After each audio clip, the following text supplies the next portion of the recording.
살려주세요. 이게 무슨 일입니까? 보살님, 제발 길을 비켜주세요. 마을에 저를 기다리는 분들이 계셔요.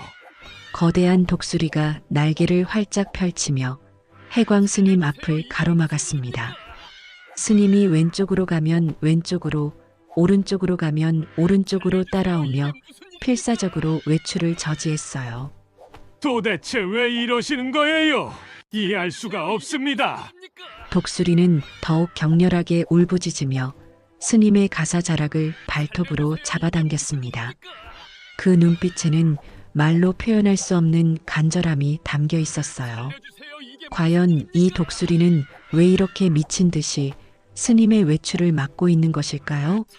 그리고 만약 독수리가 막지 않았다면 스님에게는 어떤 일이 벌어졌을까요? 한 마리 독수리와 한 명의 스님 사이에서 벌어진 믿기 어려운 실화가 지금 시작됩니다. 새벽 5시 무량사 뒤편 깊숙한 골짜기에서 목탁 소리가 은은하게 울려 퍼졌습니다. 톡, 톡, 톡. 규칙적인 리듬이 정적을 깨뜨리며 산새들의 지저김과 어우러져요. 작은 암자에서 흘러나오는 그 소리는 마치 산 전체를 깨우는 신호 같았죠. 나무간세음보살, 나무간세음보살.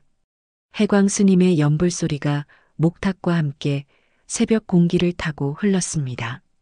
65해를 부처님 곁에서 보낸 노승의 목소리엔 오랜 정진으로 다져진 깊이가 묻어나왔어요.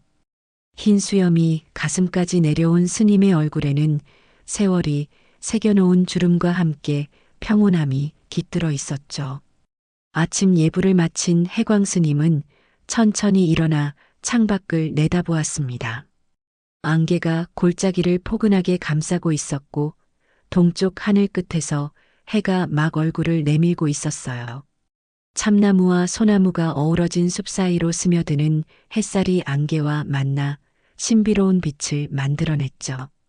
이런 모습을 보면 언제나 가슴이 벅차올랐습니다. 오늘도 부처님께서 주신 소중한 하루로구나. 해광 스님은 합장하며 감사의 마음을 전했어요. 40년 전 이곳에 암자를 짓고 홀로 정진해온 세월이 주마등처럼 스쳐갔습니다. 젊은 시절 번뇌와 욕망에 휩싸여 헤매던 때가 있었지만 이제는 그 모든 것이 수행의 밑거름이 되었음을 깨달았죠. 부처님께서 말씀하셨습니다. 고즉시집 마이너스 고통이 바로 원인이다. 모든 괴로움에는 이유가 있고 그 이유를 깨달으면 해탈에 이를 수 있다는 뜻이었어요. 해광 스님에게 이 깊은 산속 생활은 바로 그런 깨달음의 과정이었습니다. 스님은 낡은 가사를 정갈하게 정리하며 하루 일과를 생각해 봤어요. 오늘은 일주일에 2번 하는 탁발 날이었죠. 산 아래 작은 마을로 내려가 시주를 받아 생활에 필요한 최소한의 것들을 얻는 날이었습니다. 쌀 한 주먹, 김치 몇 조각이면 충분했어요. 스님에게는 그것만으로도 감사한 하루 양식이었죠. 지족 마이너스 만족할 줄 알면 항상 즐겁다. 이 말씀을 되뇌며 해광 스님은 바루를 준비했습니다. 낡았지만 정성스럽게 닦아온 바루는 스님의 삶을 그대로 보여주는 듯 했어요. 소박하지만 정갈하고 화려하지 않지만 필요한 모든 것을 담을 수 있는 그런 그릇이었죠. 창밖으로 보이는 마을은 아직 잠들어 있었습니다. 띄엄띄엄 보이는 집들에서 연기가 피어오르기 시작했어요. 사람들이 하루를 준비하는 모습이었죠. 해광 스님은 그들을 위해서도 기도했습니다. 모든 중생이 괴로움에서 벗어나 진정한 행복을 찾기를 바라는 마음으로요. 일체유정 계유불성 마이너스 모든 중생은 부처의 본성을 가지고 있다. 이 진리를 마음 깊이 새기며 스님은 외출 준비를 마쳤습니다. 간단한 아침죽 한 그릇을 먹고 방을 정리한 뒤 신발을 신었어요. 오늘도 평범한 하루가 될 줄만 알았죠. 해광 스님은 암자 문고리에 손을 올렸습니다. 해광 스님이 암자 문을 열어젖히는 순간 평온했던 아침이 단숨에 뒤바뀌었습니다. 기야. 하늘에서 날카로운 울음소리가 들려왔어요. 스님이 고개를 들어보니 거대한 그림자 하나가 빠르게 내려오고 있었죠. 날개를 펼치면 2미터는 좋게 될 것 같은 커다란 독수리였습니다. 검은 빛이 도는 갈색 깃털과 날카로운 부리, 그리고 맹렬한 기세로 암자 앞에 착지했어요. 어라, 이 녀석이 왜 이러지? 해광 스님은 놀란 마음을 가라앉히며 독수리를 바라보았습니다. 40년 동안 이 깊은 산속에서 살면서 여러 동물들과 마주쳤지만 독수리가 이렇게 가까이 다가온 적은 처음이었어요. 더구나 이상하게도 독수리의 눈빛에는 무언가 간절한 것이 느껴졌죠. 혹시 다쳤나? 스님이 한 발자국 다가서자 독수리가 더욱 큰 소리로 울부짖었습니다. 기약, 기약. 그러더니 갑자기 양날개를 활짝 펼치며 스님 앞을 가로막았어요. 마치 스님이 나가는 것을 막으려는 듯한 행동이었죠. 참 신기하구나. 보살님, 제가 지나가야 하는데 길을 비켜주시겠어요? 해광 스님은 온화한 미소를 지으며 독수리에게 말했습니다.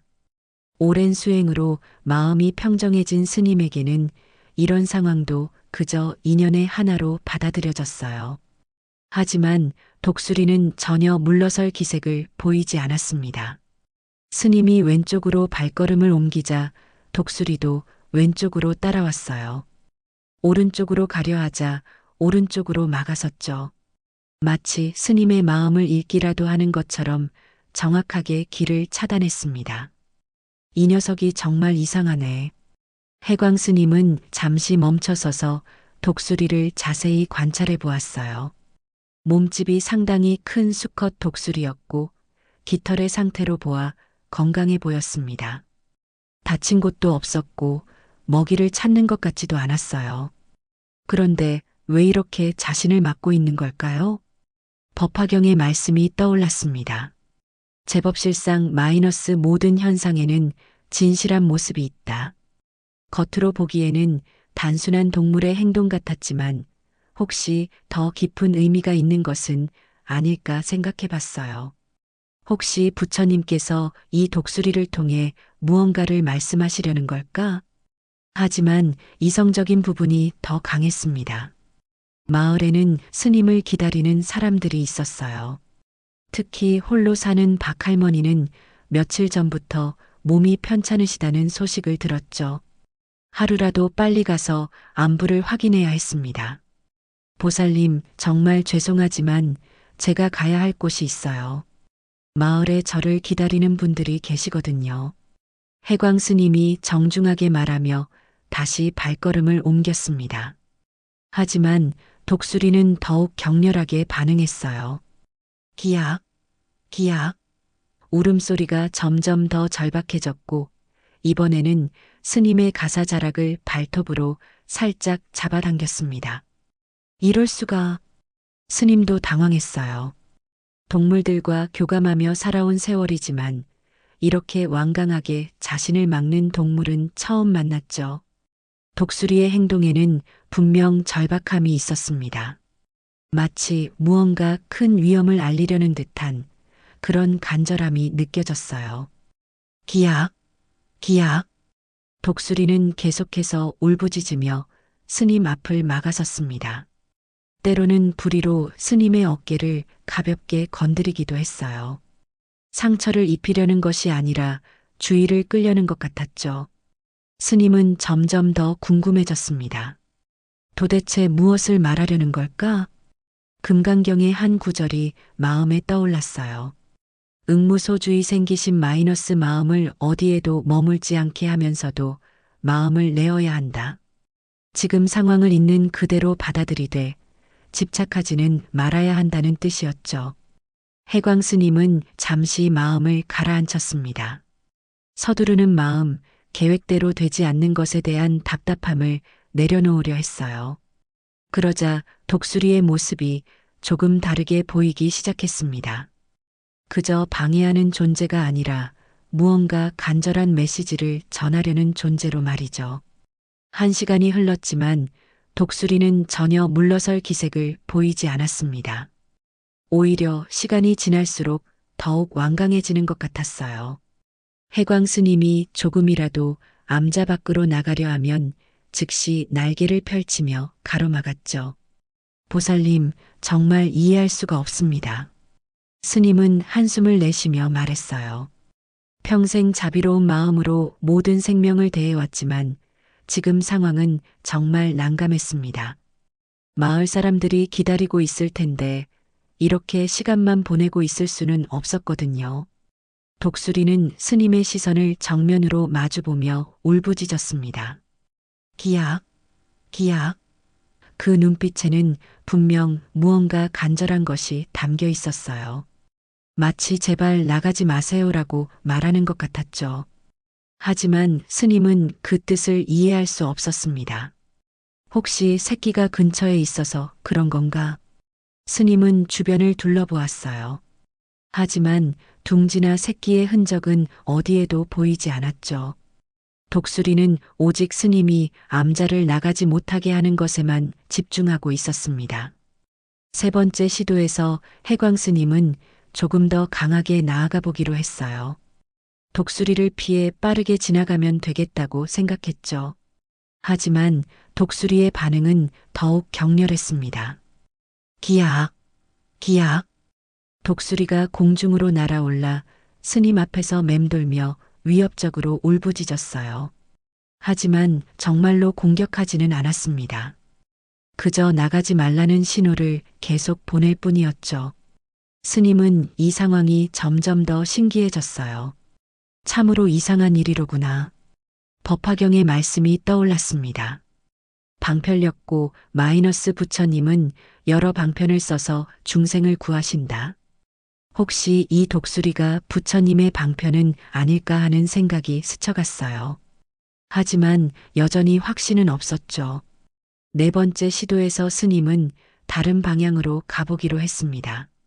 평소 사용하는 길이 아닌 샛길로 내려가면 독수리를 피할 수 있을 거라 생각했어요. 하지만 독수리는 마치 스님의 마음을 읽기라도 하듯 그쪽 길까지 막아섰습니다. 도대체 어떻게 알고 있는 거지? 스님은 정말 놀랐어요. 독수리가 자신의 의도를 완벽하게 파악하고 있는 것 같았거든요. 어느 쪽으로 가든 먼저 가서 길을 막고 심지어 스님이 돌아서려 하면 뒤쫓아와서 암자 쪽으로 밀어내기까지 했죠. 이건 정말... 해광 스님은 당황스러운 마음을 감추지 못했어요. 40년 수행 생활에서도 이런 일은 처음이었습니다. 동물들과 교감하며 살아온 시간이 많았지만 이렇게 완강하게 자신을 막는 동물은 만난 적이 없었거든요. 이때 독수리가 또 다른 행동을 보였습니다. 스님의 어깨를 부리로 가볍게 건드린 다음 암자 쪽을 바라보며 고개를 끄덕이는 것 같은 모습을 보인 거예요. 마치 돌아가세요라고 말하는 것 같았죠. 정말 신기하네. 스님은 독수리의 행동을 유심히 지켜보았어요. 공격적이지도 않았고 그렇다고 장난을 치는 것도 아니었습니다. 분명 무언가 진지한 이유가 있어 보였어요. 하지만 그 이유가 무엇인지는 도무지 알 수 없었죠. 연기법의 가르침이 마음에 떠올랐습니다. 차유고 피유 마이너스 이것이 있으므로 저것이 있다. 모든 현상에는 원인이 있다는 뜻이었어요. 독수리의 이런 행동에도 분명 이유가 있을 거라고 생각했습니다. 하지만 그 이유가 무엇일까? 5번째 시도에서 스님은 좀 더 단호하게 나가보려 했어요. 하지만 독수리는 더욱 절박하게 울부짖으며 막아섰습니다. 이번에는 스님의 가사를 발톱으로 잡아당기기까지 했어요.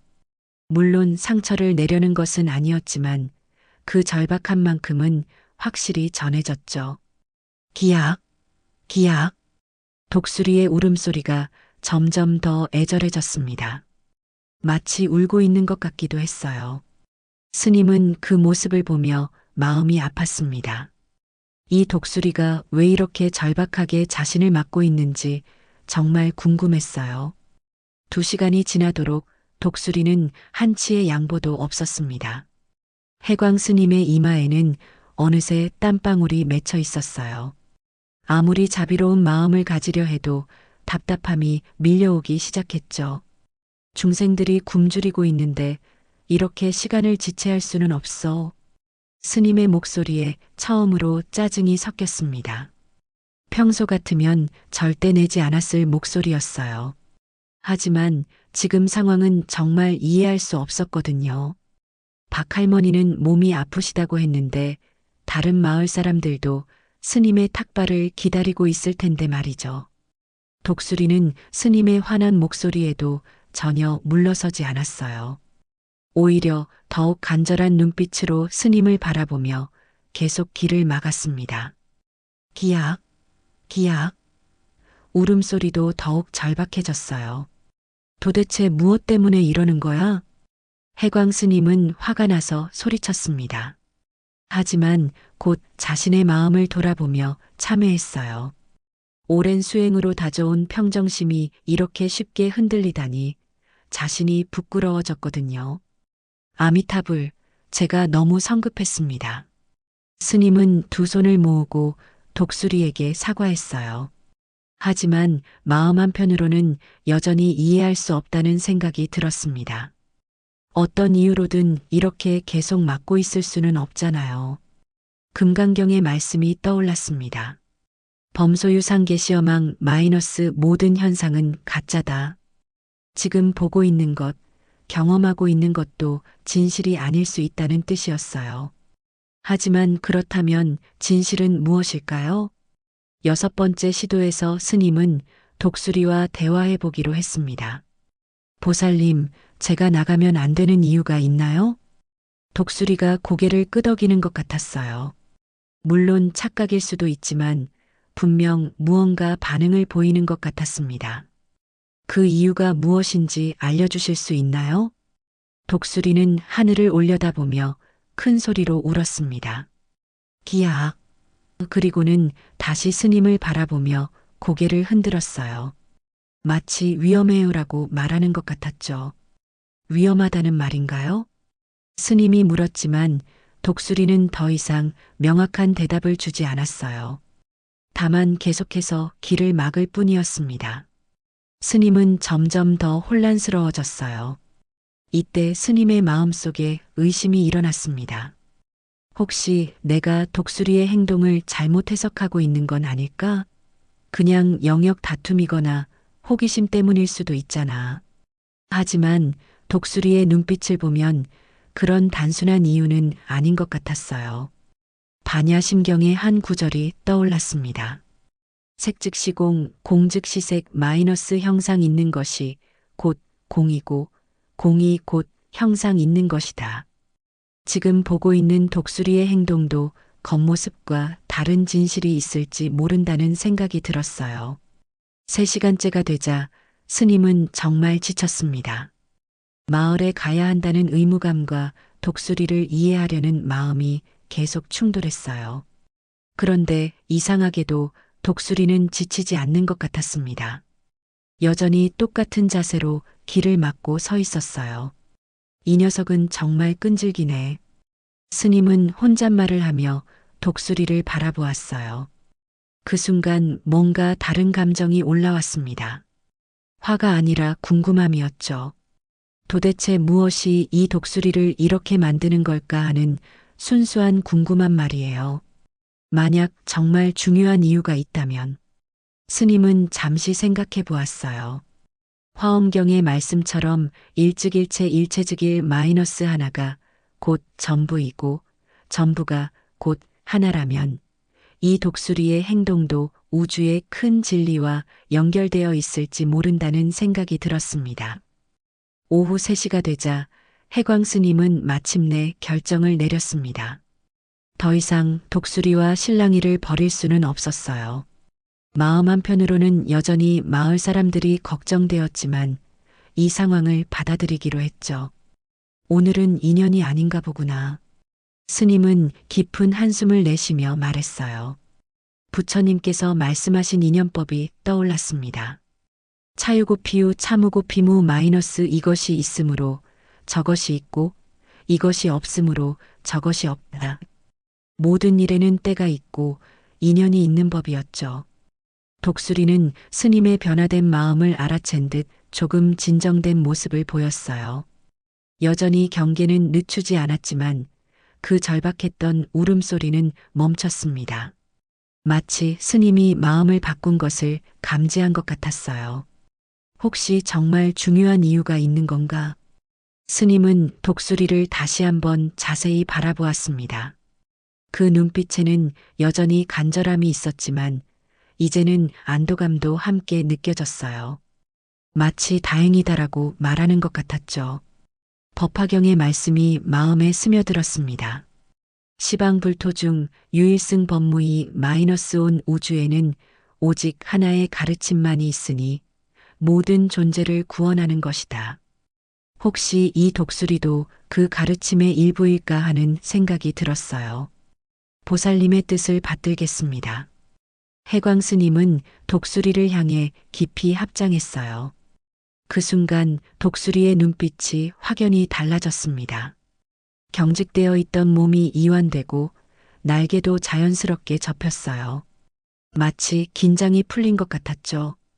오늘은 암자에서 정진하겠습니다. 마을은 내일 가도 되겠지요. 스님이 암자 쪽으로 발걸음을 돌리자 독수리는 처음으로 길을 비켜주었습니다. 3시간 넘게 완강하게 막아서던 그 독수리가 말이에요. 하지만 완전히 안심한 것은 아닌 듯 스님의 뒤를 따라오며 지켜보고 있었습니다. 암자 문 앞에 도착했을 때 스님은 뒤돌아보며 독수리에게 말했어요. 고맙습니다, 보살님. 비록 그 이유는 모르겠지만 분명 좋은 뜻이 있으실 거라 믿어요. 독수리가 고개를 끄덕이는 것 같았어요. 정말 신기한 일이었습니다. 그리고는 갑자기 하늘 높이 날아올라 암자 위를 몇 바퀴 돌았어요. 기악! 한번 크게 울더니 어디론가 사라져버렸습니다. 해광 스님은 암자 안으로 들어가 방 한가운데 앉았어요. 오늘 있었던 일들을 차근차근 되짚어 보면서 마음을 정리했습니다. 분명 평범하지 않은 하루였어요. 그런데 이상하게도 마음이 편안해졌습니다. 무소득 마이너스 얻을 것이 없다. 반야심경의 이 구절이 떠올랐어요. 오늘 탁발을 못 간 것이 손실이라고 생각했는데 사실은 그런 생각 자체가 집착이었는지도 모릅니다.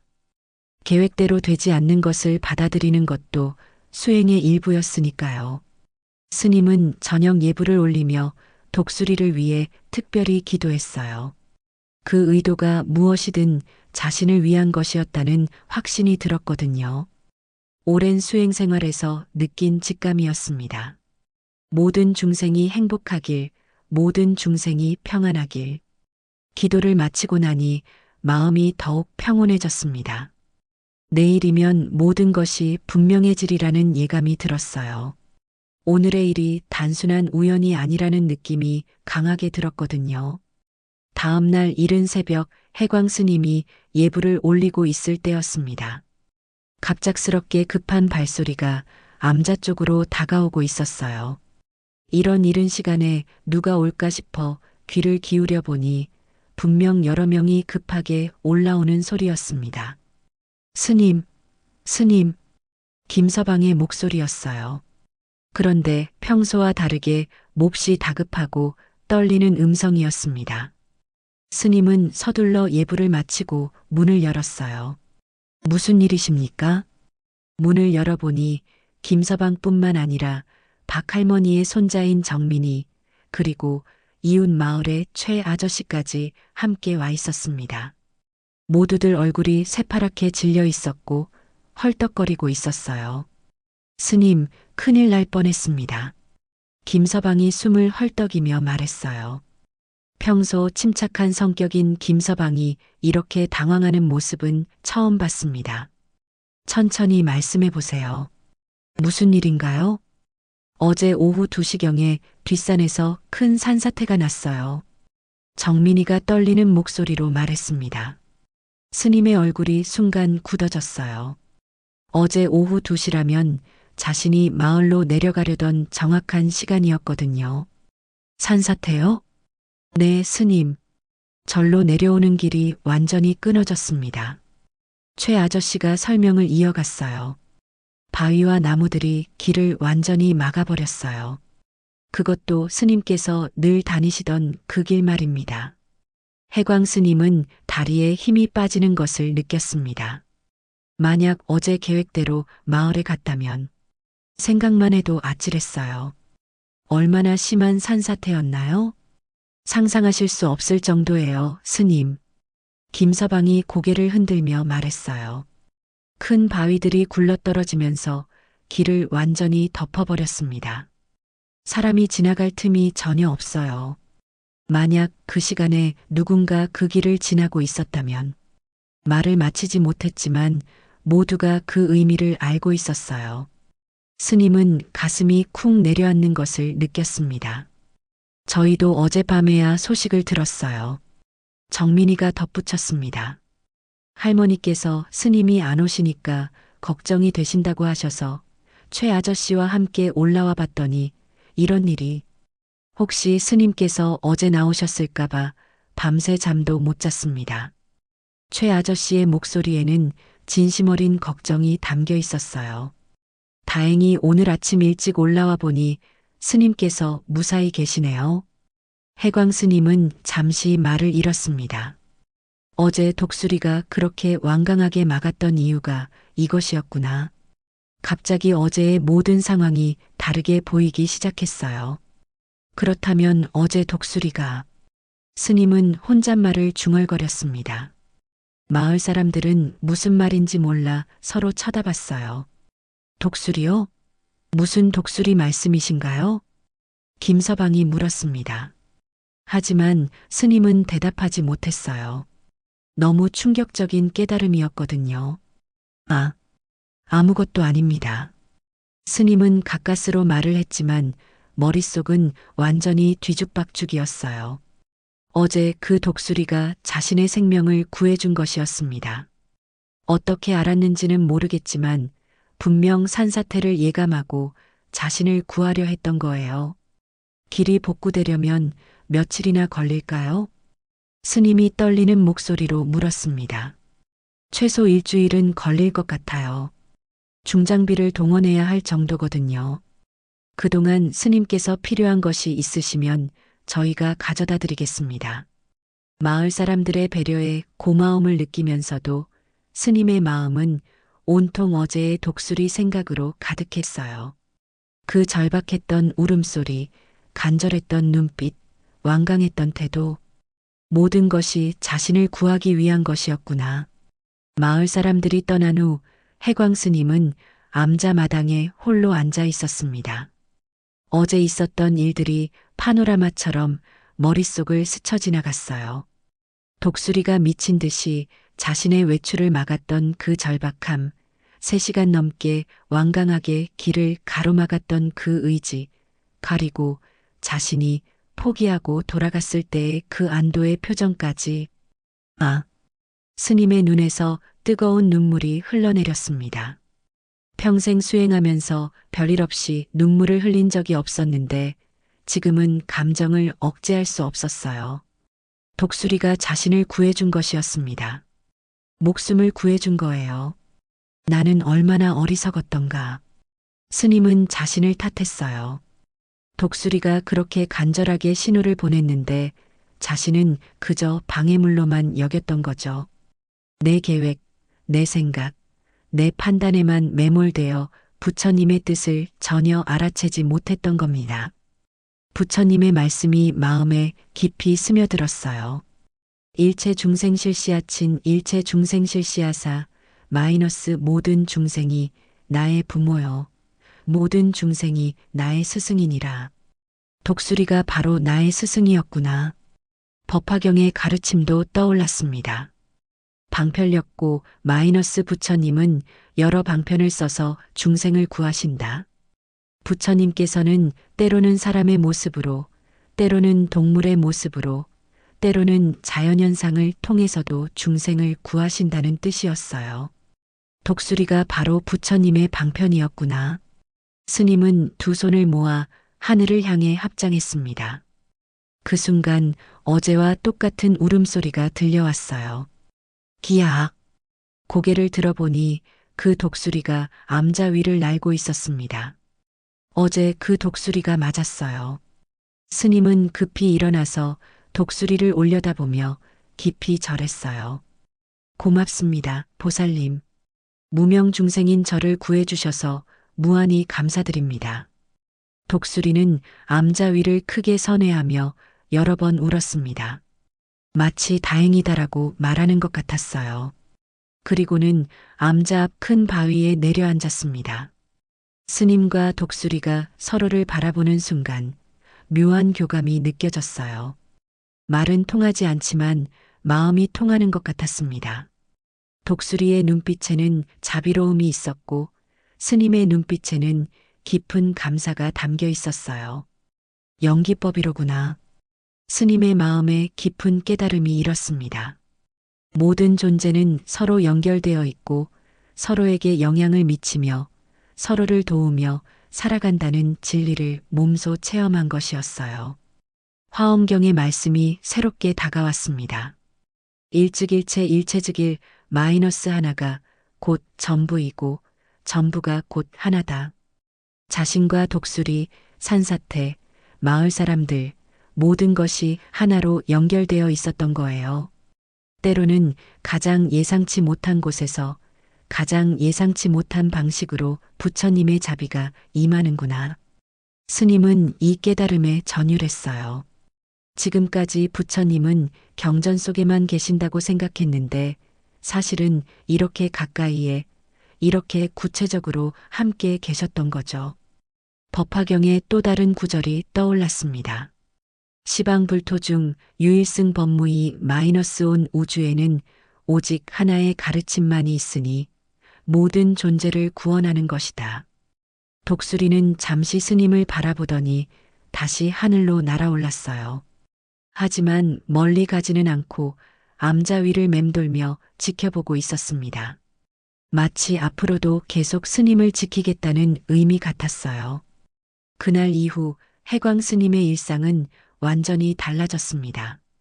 매일 아침 예불을 올린 후에는 독수리를 위한 특별한 기도를 올렸어요. 그 은혜를 잊지 않기 위해서였죠. 모든 중생이 행복하길, 특히 저를 구해주신 독수리 보살님께서도 평안하시길. 독수리는 그 후로도 종종 암자 위를 날며 스님을 지켰습니다. 처음에는 신기해하던 스님도 이제는 자연스럽게 받아들였어요. 진정한 인연이란 이런 것이구나 싶었거든요. 일주일 후 길이 복구되어 스님이 다시 마을에 내려갈 수 있게 되었습니다. 그때 마을 사람들은 스님에게서 뭔가 달라진 것을 느꼈어요. 더욱 자비로워 보였고 눈빛에는 더 깊은 지혜가 담겨 있었거든요. 스님, 그동안 어떻게 지내셨어요? 박할머니가 물으셨을 때 스님은 독수리 이야기를 들려드렸습니다. 마을 사람들은 처음에는 믿기 어려워했지만 스님의 진실한 목소리를 듣고 나니 모두 경이로워했어요. 정말 신기한 일이네요. 독수리가 스님을 구해줬다니. 역시 동물들도 부처님의 마음을 아는 것 같아요. 그날부터 스님의 법문은 더욱 깊어졌습니다. 가끔 마을에서 올라오는 신도들에게 이 이야기를 들려주면서 부처님의 가르침을 전했어요. 여러분, 자비심은 인간만의 것이 아닙니다. 어느 일요일 법회에서 스님이 말했습니다. 지혜도 인간만이 가진 것이 아니에요. 부처님께서 말씀하신 대로 일체 중생 계유불성 모든 중생은 부처의 본성을 가지고 있습니다. 신도들의 눈에는 경이로움이 가득했어요. 때로는 우리가 가장 예상치 못한 곳에서 가장 예상치 못한 모습으로 부처님의 가피가 임해요. 제가 경험한 독수리처럼 말이죠. 스님의 이야기를 들은 신도들은 모두 고개를 끄덕였습니다. 그러므로 우리는 겸손해야 해요. 모든 존재로부터 배울 준비가 되어 있어야 합니다. 부처님께서 말씀하신 대로 일체 중생이 우리의 스승이니까요. 법문을 마친 후 스님은 혼자 암자로 올라가는 길에 하늘을 올려다보았습니다. 독수리가 여전히 그곳을 맴돌고 있었어요. 고맙습니다, 스승님. 스님이 조용히 말하자 독수리가 한번 크게 울었습니다. 기약. 마치 대답하는 것 같았어요. 그날 저녁 스님은 일기를 썼습니다. 연기법의 진리를 몸소 체험했다. 모든 존재는 서로 연결되어 있고 때로는 가장 예상치 못한 방식으로 서로를 돕는다. 독수리를 통해 부처님의 자비를 체험한 오늘 나는 더욱 겸손해졌다. 밤이 깊어가자 독수리는 암자 근처 높은 나무에 앉아 휴식을 취했습니다. 마치 암자의 수호신이 된 것 같았어요. 어느 날 저녁 붉은 노을이 지는 하늘에서 독수리가 천천히 선회하고 있을 때 스님은 마당에 나와 그 모습을 바라보며 조용히 말했습니다. 감사합니다, 보살님. 저에게 가장 소중한 가르침을 주셨어요. 이제 저는 알겠습니다. 부처님의 자비는 어디에나 있고 언제나 우리를 지키고 계신다는 것을. 반야심경의 마지막 구절이 저녁바람에 실려 퍼져나갔습니다. 아제아제 바라아제 바라승아제 모지사바안 마이너스 가자 가자 피안으로 가자 함께 피안으로 가자 깨달음이여 완성되어라. 독수리와 스님 그리고 모든 중생이 함께 부처님의 자비 속에서 하나가 되는 순간이었습니다. 진정한 깨달음은 이런 것이었어요.